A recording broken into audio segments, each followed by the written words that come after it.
શ્રી વલ્લભાધીશ કી જય, गिरिराज धरण की जय, श्याम सुंदर श्री अमने महाराण की, श्री गुसाई जी परम दयाल की जय, श्री गोकुल नाथ की जय, श्री दाव दयाल की जय, श्री नवनीत प्रिया लाल की जय, अपने माथे ग्राता सेव्य स्वरूप की जय। बधाई वैष्णव ने जाजा करें जय श्री कृष्ण। वर्षा ऋतु आज थी हिंडोळा, 4 अधिवासन, 4 हिंडोळा गोविंद स्वामीना। आज सुरंग हिंडोळा, आजे अने छेल्ले दिवसे सुरंग। झूलन के दीद आए सखीरी मोही, झूलन के दीद आए, झूलन के दिन आए सखीरी मोही, झूलन के दिन आए। वर्षा ऋतु के बादल छाए, रिम झिम बारिश आए सखीरी मोही, झूलन के दिन आए, झूलन के दिन आए सखीरी मोहे, झूलन के दिन आए। अत्यारे होय 32 दिवस, 8 दिवस गिरिराजी, यमुनाजी, नंदालय अने निकुंज। जे हिंडोळानो मनोरथ थाय ए हिंडोळा करवाना। सारस्वत कल्पना तो वनराय होय, वृक्षो होय, वेली होय, पुष्प होय, फळ होय, फूल होय, तो त्या सखियो हिंडोळा बांधे અને પ્રભુને ત્યાં ઝુલાવે। તો અત્યારે પુષ્ટિ માર્ગમાં 32 દિવસ હિંડોળા। हिंडोळामां ठाकोरजीने एमना ना झूलावाय, એટલે અદકીમાં સામગ્રી, કીર્તન। માનો કે હિંડોળા નથી તો દર્પણ લઈને પ્રભુને ઝૂલાવો, હૈયાના હાર કરીને। પણ 32 દિવસ ઠાકોરજીને હિંડોળાના કીર્તન તો ગાવા ને ગાવા છે। कारण आपणा प्रभु उत्सवनी मनोरथनी सौथी वधु राह जोता होय छे। एक साचो बनी गेलो प्रसंग। अयोध्या में एक संत हता, ए बार विहार करवा निकळ्या तो जे नाना नाना बाळको रमता होय એને જોઈને રાજી થાય। એને દરેક નાના બાળકમાં રામના દર્શન થાય અને નાની બાલિકામાં એને સીતા મૈયાના દર્શન થાય। હવે હિંડોળાના દિવસો આવ્યા તો બહાર નીકળ્યા તો એના મનમાં મનોરથ આવ્યો, એ ક્યાં રામ સીતાને રાધા કૃષ્ણને હિંડોળે ઝૂલાવું। એટલે બેયને બોલાવ્યા। હવે ત્યારે કાંઈ બિસ્કીટ ને ચોકલેટ ને આમ તેમ નહોતું, એટલે પછી કે ચલો મેં તુમકો, બેયને તૈયાર કરી દીધા। છોકરાને રામ બનાવ્યો અને નાની છોકરીને સીતા બનાવી। અને જ્યાં વિહાર કરતા હતા એ જ વન હતું સરસ મજાનું। તમે અત્યારે ચિત્રકૂટ પર જાઓ,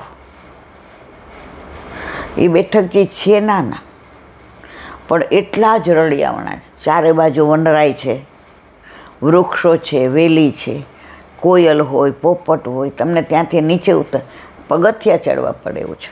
આપણે તો 2-3 વાર જઈએ એવા, હવે ત્રેવડ નથી. હવે તો જો મન થાય એટલે આ મંગળવારે વલ્લભે કૃપા કરી કે જેટલા હોલમાં છીએ એ મંગળવારે સવારે અહીંથી બાંધણી, અને સવારે બાંધણી દર્શન કરી, કેલી કરી, આનંદ પ્રસાદ લઈ અને પછી ત્યાંથી સીધા ખંભાત. ખંભાતના બેઠક એટલા રળિયામણા, બાંધણીના બેઠક જે એટલા રળિયામણા, ને પછી ખંભાત જેને જારીજી ભરવા હોય, અનુકૂળતા હોય એ જારીજી ભરશું. પછી ત્યાં નવનીત પ્રિયાજીનું એ મંદિર સુંદર, ત્યાં દર્શન કરીશું.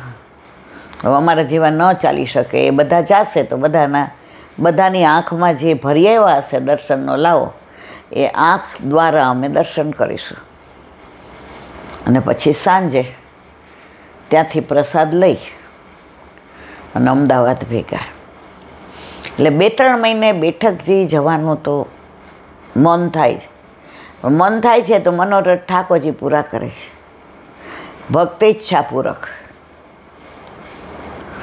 હવે એટલો બધો પગનો ને હાથનો દુખાવો કે ઘરમાં તો બધા ખીજાય જ, એટલે પ્રેમથી, મમ્મી તમે નહીં ચડી શકો, મમ્મી તમે આમ નહીં કરી શકો, મમ્મી તમે આરામ કરો, મમ્મી તમે જીદ ન કરો. પણ બેઠકજીનું નામ આવે ને ત્યાં પછી એમ થાય કે હું ક્યાં ચડવાની છું બસમાં, એ ચડાવશે. મારે ક્યાં ચાલવાનું છે, એ ચલાવશે. તો મંગળવારે વલ્લભે કૃપા કરી, બાંધણી, રળિયામણા બેઠકજી, ગિરિરાજજી સુંદર, બેઠકજી એટલા સુંદર, ત્યાં આનંદ કરી અને ખંભાત જઈશું. મંગળવાર એટલે કે 15 તારીખે. તો વાત શેની કરતા હતા આપણે? તો આ સંતે બેયને તૈયાર કર્યા, અને જે બીજા નાના છોકરાઓ હતા એ પોતાના ઘરે જઈને નાની દીકરીઓ ચણિયા ચોળીને ચૂંદડી પહેરી આવીને, ઓલા બધા જેવા પોતાના ઘરેથી દીધા એવા ડ્રેસ પહેરીને આવ્યા, અને ઝૂલાઓ તૈયાર કર્યો. એ બધા તૈયાર થઈને આવ્યા ત્યાં સુધી. ઓલા બધા હિંડોળામાં સાચા ફૂલે આવે ને ખોટા આવે, સાચા પાન આવે ને ખોટા આવે. એટલે આ સંત મહાત્માએ તો હિંડોળામાં આમ એવી ગૂંથણી કરીને, એવું આમ અંદર હૃદયની અંદર બસ ઝૂલન કે દિન આયે સખીરી આજે ઝૂલન કે દિને. એટલે રામને સીતાને બિરાજાવ્યા.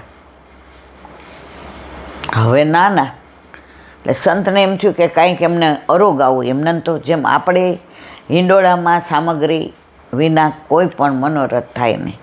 તમે પલને ઝૂલાવો તોય જ સામગ્રી જોઈએ, તમે રથમાં બિરાજાવો તોય સામગ્રી જોઈએ, તમે હિંડોળે ઝૂલાવો તોય સામગ્રી જોઈએ. એટલે એમણે જે મધુકરી કરી હતી એમાં જે સામગ્રી હતી એ ગીત ગાતા જાય, વાલ કરતા જાય. હવે એ એવા પરાકાષ્ઠાએ પહોંચી ગયા કે જેને રામ બનાવ્યો તો એમાં સાક્ષાત એને રામના દર્શન થાય, અને સીતાજી બનાવ્યા હતા એમાં એને સીતાજીના દર્શન થાય. એટલે પછી ચરણ સ્પર્શ કરે, ઘડી ન્યોચ્છાવર કરે, વાલ કરે. હવે એમ કરતાં 1-1.5 કલાક થયો. હવે બાળકો થાકી ગયા, ઓલા પગ લટકતા રહીએ. આમને આવે સાક્ષાતનો, એટલે આ સાક્ષાત રામ સીતા માને કે રાધા કૃષ્ણ માને, એટલે એમાં તન્મય થઈ ગયા. હવે જે રામ બન્યા હતા એ થાકી ગયા. બાબા અબ મોકો નીચે ઉતારો, બાબા અબ મોકો નીચે ઉતારો. નહીં बढ़िया लगो, आप बैठे रहो, मैं झूलाऊँ आप झूलो. બાબા બેઠો નહીં જાતો, બાબા નીચે ઉતારો. ઓલા સીતાજી હતા ની શરમાળ હતા, કોમળ હતા, નાના હતા. એ મંદ હસતા હતા. મૈયા બેઠો કે ને? ઓહ પણ રામ અકળાયા. હવે વળી 5-10 મિનિટ થઈ. હવે આમને તો એવો આનંદ આવે. કોને? સંત મહાત્મા. હવે જે રામ બન્યા તીખી જાણા. અબ મેં કૂદું, અબ મેં ઉતર જાઉં, અબ મેં કૂદું. તો સંત મહાત્માને તો બહુ આનંદ આવતો હતો રામના દર્શન. એ કે अब कुछ भी बोलोगे ना तो एक कुएं में गिर जाऊंगा. राम के गिर जाओ लेकिन मोसू यहाँ बैठो नहीं जाएगो. કૂદ જાઓ કીધું તો આમને આવેશ શેનો હતો? રામચંદ્રજીનો. એ માનતા નહોતા કે આ બાળક છે. એ રામચંદ્રજીના સ્વરૂપમાં તન્મય થઈ ગયા હતા. તો આમણે એવું કીધું કૂદ જાઓ લેકિન મોકો ઉતારો. સંત મહાત્મા કૂવામાં જઈને ધબાક પડ્યા. અરે જે રામભાઈ નહોતું દૂર તો બાબા આ જાઓ, બાબા बाबा मैं आप बोलोगे तो यूं ही बैठा रहूँगा, बाबा मैं नहीं कुछ बोलूँगा बाबा. હવે સંત મહાત્માને એક ડાળખી હાથમાં આવી ગઈ. હવે સીતાજી કોમળ હૃદયના અને એમને સાક્ષાત સીતાજીના દર્શન થાય. તો રામે સીતાજીને બૂમ પાડી, आ जाओ देखो बाबा, हमारे बाबा को कुछ हो जाएगा, हमारे बाबा यूं देखो, हमारे बाबा हमारे सामने यूं देखे. હવે સંત મહાત્માને સીતાજી ઉપર હતી પ્રેમ. सीता मैया मोरी मैया. सीता जी आवे नाम को, अरे मैया आप मत देखो चक्कर आएगा, ये कुआ सारा खाली है, मैया आपको कुछ हो जाएगा, मैया आप मत देखो. ये साक्षात ज मानता था. आ साचो बनी गेलो प्रसंग है. सीता नहीं बाबा आप ऊपर आ जाओ. तो जे डाड़ी बाबाए पकड़ी थी ने एनो एक छोड़ ऊपर હતો. એટલે સીતાજીએ ડાળી આમ પકડીને ખેંચી. एक पल में तो बाबा जी ऊपर आ गया. मैया आपने क्यों शर्म लिया, मैया देखो मेरे को आपका हंस, ये आपके हंस देखो जो ये छूल गए बा, मैया आपने आप क्यों किया. बोला राम तो जईने पाछा इंडोळाम जाते बेसी गया. बाबा मैं तो यूं ही बैठो रहूँगा, अब आप मत ऐसा करो. सीताजी ने श्रम पड़ो ये જરાય सहन थयो नहीं बाबा थे. एने आरती करीने नक्की कर्युं, अब मैं कभी ऐसा स्वरूप नहीं बनाऊंगा और ऐसो हिंडोला खेल नहीं रचूंगा. मैंने तुम दोनों को ये स्वरूप सिद्ध किया तो मेरे राम को और सीता को आना पड़ा. आना स्वरूप में आवू पड़ो ने. बीजाने नहोता थता पण आने तो साक्षात ज लागता था. तो मैंने आप युगल सरकार को, राघवेंद्र सरकार को श्रम दिया. आज के बाद कभी मैं ऐसा स्वरूप सिद्ध नहीं करूँगा और आज के बाद मैं हिंडोला नहीं बाबा नहीं, आपको तो हिंडोला भी रचाना है और हमको भी यूं ही हिंडोले पे झूलाना है. बाबाए आरती उतारीने नियम लई लीधो कि हूँ मारा सुखनो विचार करूँ कि मने में जे स्वांग बचाव्या छे, रचाव्या छे, जे राम सीता ने स्वरूप सिद्ध कर्या छे, तो मने सुख मळे छे. एटले मारा राघवेंद्र सरकार ने मारा सीता मैया ने आ स्वरूप में प्रगट थवुं पड़े छे. तो श्रम कोने पड़े छे? राघवेंद्र सरकार ने सीता मैया. ओनली बिकॉज मारा कारणे. तो हवे हूँ आवो स्वांग क्यारेय नहीं रचावुं. आरती करी, न्योच्छावर करी, चरण स्पर्श कर्या अने जेवा ओलाए वस्त्र ने आभूषण दूर कर्या ने बाबाने भेटी गया. बाबा काव भयो तो, कारण के आवेश जतो रह्यो. एटले बाबाने हवे ए स्वरूपमां ए बाळक अने ए बालिकाना दर्शन थया. पण ज्यां सुधी पेलो वस्त्र, आभूषण, स्वांग, मुगट, साड़ी ए बधुं धारण करेलुं हतुं त्यां सुधी एमने राघवेंद्र सरकारना युगल स्वरूपना दर्शन थया. तो जो तमारो भाव साचो छे, आपणे ठाकोरजीने हिंडोळे झूलावता होईए तो भाव साचो छे तो आपणे गिरिराजी पर विराजता होय એવા દર્શન થાય. વૃંદાવનમાંય થાય, યમુના કિનારે થાય, નંદાલય, પણ ભાવ સાચો હોવો જોઈએ. અહીંયા મેં આ પ્રસંગ કીધો કે નહીં મને નથી ખબર, પણ અહીંયા આપણે ઘાટલોડિયામાં જ એક વૈષ્ણવ